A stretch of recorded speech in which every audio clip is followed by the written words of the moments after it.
민주당은 준비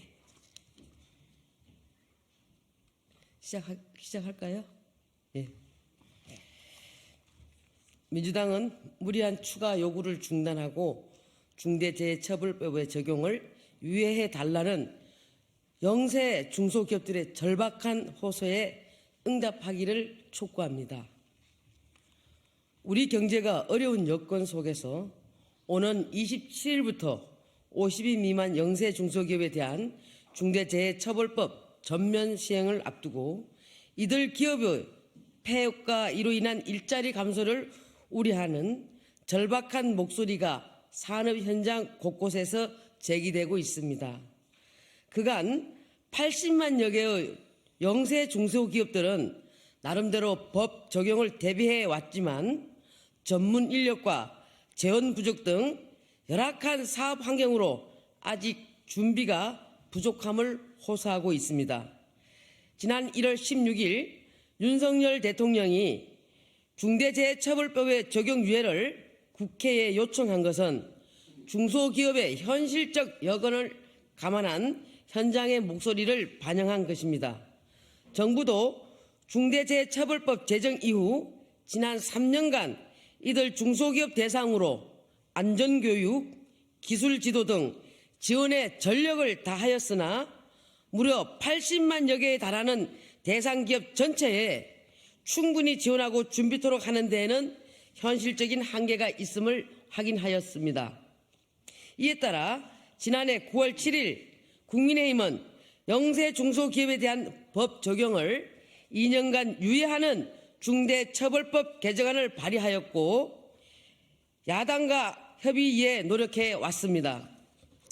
한편 민주당은 작년 말 법 시행 준비 부족에 대한 정부의 사과, 구체적 산재 예방 추진 계획과 재정 지원 방안, 경영단체가 2년 뒤 추가 유예를 요구하지 않는다는 약속 등 3가지 조건 충족을 전제로 법 시행 유예의 협의가 가능하다는 입장을 밝혔습니다.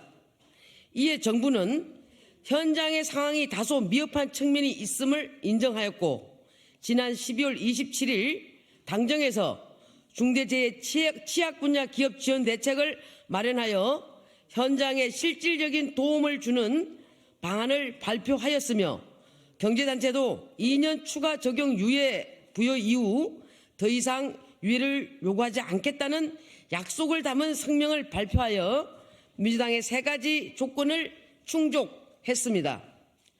그러나 민주당은 위기에 내몰린 중소기업의 절박한 호소를 외면하고 1월 16일 다시 산업안전보건청 설립과 산재 예방 예산을 2조 원으로 늘리라는 추가적인 2가지 요구를 들고 나왔습니다. 우선 민주당이 추가로 요구한 산업안전보건청의 설립은 현장에서 중대재해를 예상하기 위한 필수 조건은 아니며 정부 조직의 효율화, 슬림화를 요구하는 국민의 기대와도 달라 단기간에 이루어질 수 있는 사항이 아닙니다.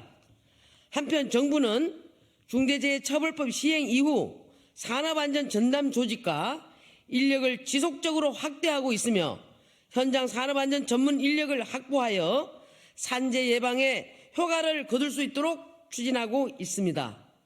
또한 24년도 정부 예산이 확정된 상황에서 민주당이 1조 2천 원의 산재 예방 사업 예산을 갑자기 2조 원으로 늘리라는 것은 무리한 요구입니다.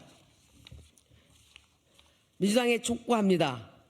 민주당은 요구 조건이 해소되면 다시 무리한 요구 조건을 추가하여 입법을 지연시키는 행태를 즉각 중단하고 벼랑 끝에 내몰린 영세 중소기업의 절박한 호소에 귀를 기울여 신속히 입법이 이루어질 수 있도록 협조해 줄 것을 촉구합니다. 국민의힘 환경노동위원회 일동